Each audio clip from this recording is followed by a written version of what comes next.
if you want to get more powerful, you're going to have to stop thinking your feelings are meaningful in the way that you've been thinking they're meaningful.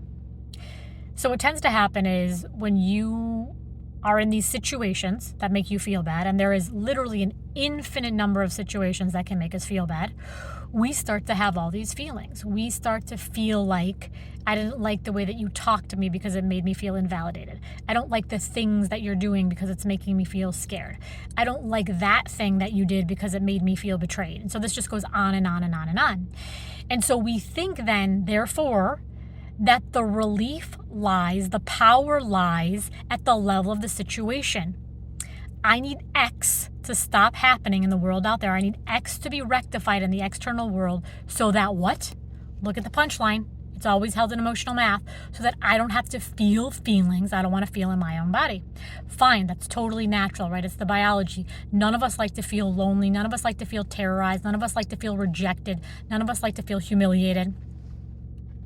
But when we are on the path to power, and by the way, the conversation about healing is an entirely distinct conversation from the conversation about power. So don't get it tangled. They're related, but healing and power, those are two different processes, okay? So what starts to happen is I start to say, I don't like this feeling in my body. Why? Because I think I can't handle it. You can't handle what? I can't handle fear. I can't handle humiliation. How in the world can your nervous system, which evolved over 150 million years, literally to process emotional energies and sensations like that, not handle those energies? Point number one. And point number two, the feelings, reality is literally telling you you can't handle them. Why? Because those feelings are already inside of your body.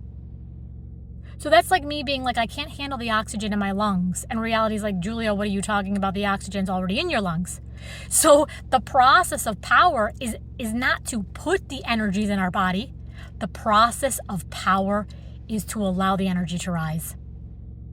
If this idea of the neuroscience of shifting consciousness and the rise to power is interesting to you, I would love to have you join me in a year-long journey in 2026 called Neuroenergy 365. Check out the details.